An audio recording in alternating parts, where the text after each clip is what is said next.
تو ووٹ کی پہلی حیثیت یہ ہے کہ ووٹ گواہی ہوتی ہے. ہم جب ووٹ کرتے ہیں تو ووٹ دینے کے ساتھ ہم گواہی دیتے ہیں کہ میں گواہ ہوں اس بات پر کہ یہ 4 جو چہرے ہیں ہمارے سامنے، 3 جو چہرے ہیں ہمارے سامنے، ان میں سے یہ شخص مجھے پسند ہے اور یہ اس علاقے کے لیے بہتر ثابت ہو سکتا ہے. یہ گواہی ہے. اور گواہی کے بارے میں شریعت اسلامیہ کا اصول کیا ہے؟ شریعت اسلامیہ کا اصول یہ ہے کہ اگر کسی شخص نے غلط گواہی دی فَإِنَّهُ آثِمٌ قَلْبُهُ، اس کا دل گنہگار ہوتا ہے. گواہی کو چھپانا بھی جائز نہیں ہے اور گواہی غلط طریقے سے بھی دینا جائز نہیں ہے اور اس میں مفاد پرستی بھی جائز نہیں ہے.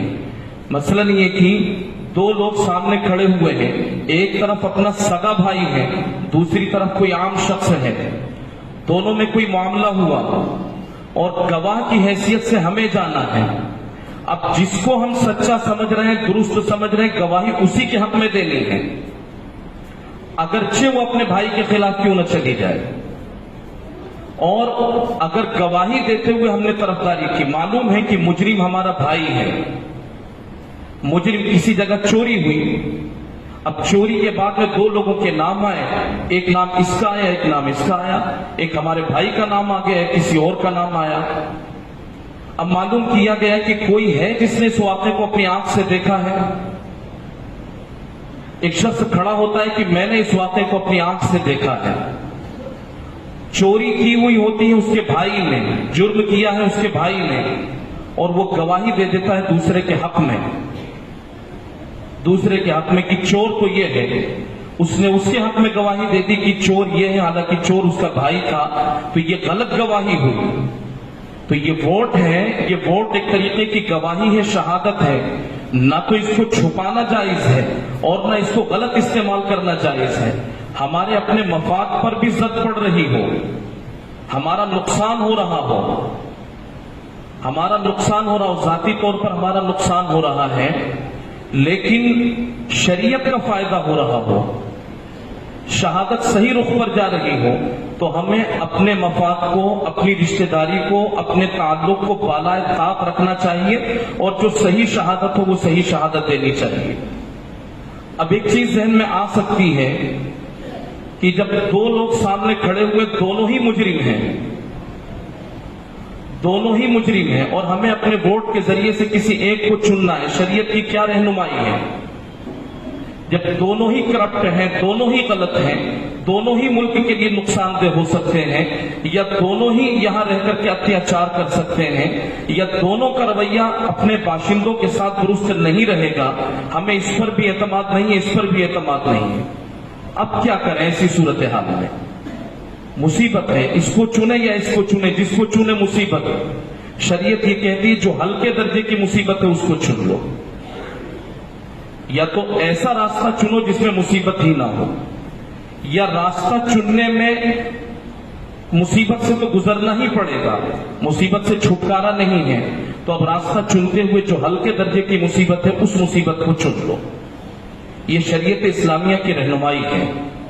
اس لیے آنے والے جو ایام ہیں، ان آنے والے ایام میں ایک تو ووٹ ضرور کریں، ووٹ گواہی دینا ہے تو ووٹ ضرور کریں، اور دوسرے ووٹ دینے سے پہلے اس کو ضرور دھیان میں رکھیں کہ ملک کے لیے کون فائدہ مند ہو سکتا ہے، ملت کے لیے کون فائدہ مند ہو سکتا ہے، اور یہاں اتحاد اور بھائی چارے کے لیے کون فائدہ مند ہو سکتا ہے.